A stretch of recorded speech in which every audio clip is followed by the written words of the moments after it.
not a game, it's a rich thing.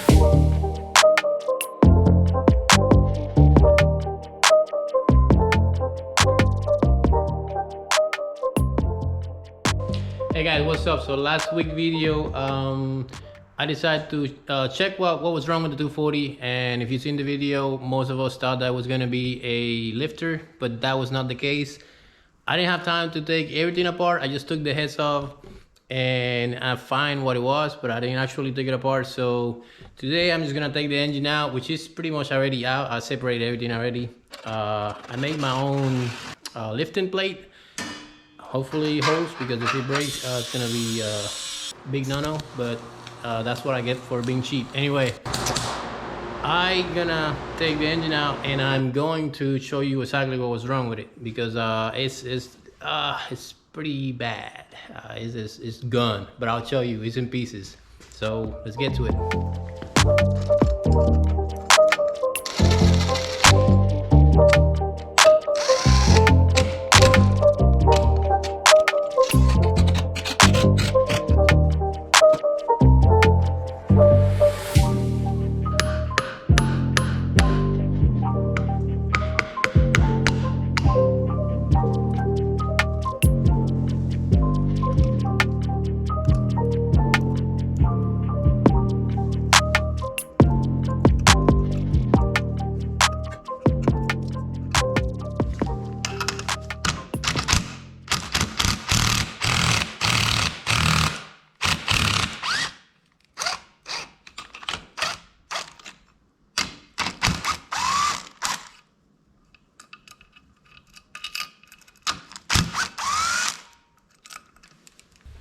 So for the one of you that don't know, this is the valve springs, and this is a good one.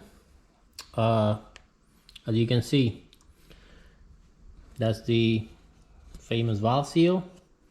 Now the one that was broken, this one, the valve seal is not even there no more. And if you wonder why, then I'll show you. This was what was left of that valve spring. That was the inner valve spring. And it did some pretty good damage. The valve seal is gone, and it's very deteriorated in there, which I don't know if I'm gonna be able to just throw another one in there and it'll work. Maybe. It's pretty bad. Let's just put it that way.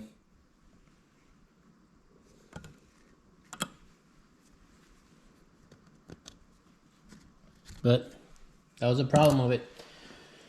It was not the lifters, like most of us thought. This is the lifters, in case you never know. I don't know who I'm talking to. You might be new into this game, and a lot of people will tell you, oh, it's just the lifters. This is the famous lifters. So you got the lifters, you got the push rods, and you got your rocker arms. Cool stuff. So yeah, that's what was wrong with it. I don't know if I'm gonna be able to just throw another springs in that head or not. I have to see. But if not, then I have to get a new head, which it is what it is.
Alright, y'all, so the engine is out. As you can see, I didn't show you the whole thing because it will take 2 hours me showing you every step by step. I can show you some of the little things that I have to do to get this engine out, and it's not as bad, but it's not as simple as it looks. Like you're just gonna drop it in there. No, it's some steps you have to take because the engine doesn't belong there, obviously. So let me show you real quick. So one of the first things I have to do to take the engine out, you'll think that you just lift the engine, take the motor mounts out, slide it forward, and then you'll separate it from the transmission. The problem is, to do that, the engine doesn't have enough space because it's gonna hit the transmission tunnel. So when you lift it up, this is not gonna have enough space to get out of here, okay? So instead of removing this part, you have to remove the bolts for this bracket, which everything will make sense except for there is one bolt right there that you cannot get any wrench in there with this in like that.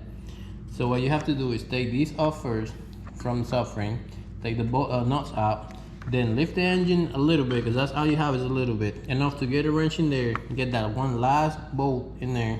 Once you do that on both sides, then you can slide the motor forward. The other thing is the headers, the steering linkage. I couldn't get it off. I need to figure out a way to get it off, because to put them back on, it's gonna be a pain in the ass. But the steering linkage go inside of the header, so it's not as simple as just putting it in and like a regular car, because like I say, this engine doesn't belong here, neither the transmission. So it's just some simple steps that I have to do in order to make it work. Aside from that, we're done. So we're just gonna go ahead and take all the accessories of the engine, and we're gonna inspect that block.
Alright guys, so I took all the accessories off. I'm gonna have to cut it short because I didn't bring my Allen wrenches, and I need that to remove the clutch. Also, I want to buy longer bolts for the block so I can put it on my engine stand and rotate. This thing is awesome right here. Look at this shit. Hey baby, what's up? Anyway, it's a lot easier when you do it like that than trying to get under the engine and disassemble everything. So I'm gonna do that. I'm gonna cut it short, like I say. All the accessories are off already, except for the clutch. And once we do that, then I'm gonna take all the timing kit off, whatever. Take the caps off the rods and take the pistons out.